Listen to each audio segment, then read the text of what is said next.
गुन्हेगारी जगताला हादरवून सोडणारी एक अत्यंत धक्कादायक बातमी समोर येते।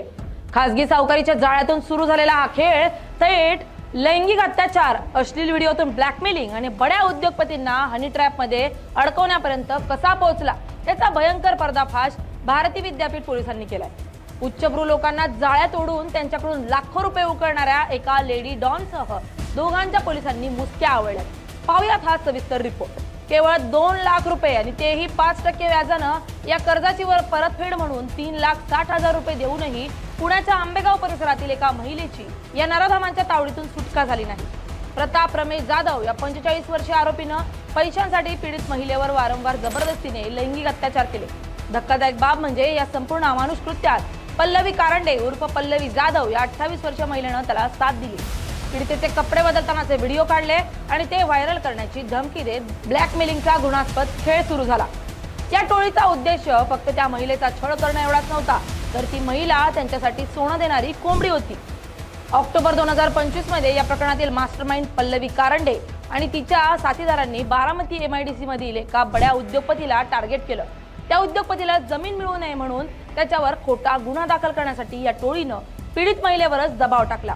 खोटा गुन्हा दाखल कर, तुला 20 ते 25 लाख रुपये आणि बारामतीत फ्लॅट देतो असं आमिष दाखवण्यात आलं। महिलेनं नकार देताच तिचे अश्लील व्हिडिओ व्हायरल करण्याची धमकी देऊन उलट तिच्याकडेच 10 लाखांच्या खंडणीची मागणी करण्यात आली।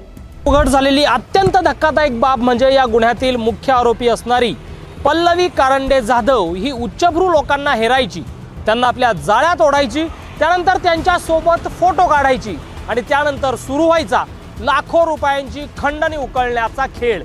बरं, पल्लवी कारंडे ही स्वतः हे काम करायचीच, पण त्यासोबत इतर महिलांचा सुद्धा या कामासाठी ती वापर करत असावी असा संशय पोलिसांना आहे। तो वैयक्तिक फोटोचा माणूस काय म्हणतोय, आमच्या परीने आम्ही त्याच्याकडून तिला 25 म्हणजे 20 ते 25 करून देतो, नाही का, झाला विषय। ही त्यांची जबाबदारी राहिली, तुला काय करायचंय, फक्त दाखल करायचं। आता जर म्हणजे FIR दाखल केली का नाही तर दुसऱ्या दिवशी ऑनलाईनला पडते। उद्या जर चुकूनच त्याचा जामीन झाला, बरोबर, तर तुझी FIR राहणार आहे का नाही? माणूस एकातून सुटेल, दुसऱ्यातून सुटू शकतो का? तिथं गाडी तुला पाठवते मी घ्यायला, काय आता? कारण की आपण रात्रीची जर FIR दिली, FIR पण नाही द्यायची, अर्जच द्यायचा आता। अर्ज जरी दिला आणि पोचपावती जरी आली, पोचपावती तिथून घेऊन यायची, पण 12 पर्यंत जरी तू आली नाही तरी आपण इथं जाऊन तिथं तुझा अर्ज द्यायचा आणि पोचपावती घ्यायची आणि ती माझ्या ह्याला जोडायची, कळलं? मग त्याचा जामीन बी उद्याचा रिजेक्ट होतोय, कळलं का तुला? या भयंकर प्रकाराची तक्रार दाखल होताच पुणे पोलीस आयुक्त अमितेश कुमार यांच्या मार्गदर्शनाखाली भारती विद्यापीठ पोलीस स्टेशनचे वरिष्ठ निरीक्षक राहुल खिरारे आणि त्यांच्या पथकाने वेगाने चक्र फिरवली। 14 फेब्रुवारी 2026 रोजी पोलिसांनी मुख्य आरोपी प्रताप जाधव आणि पल्लवी कारंडे या दोघांना बेड्या ठोकल्या।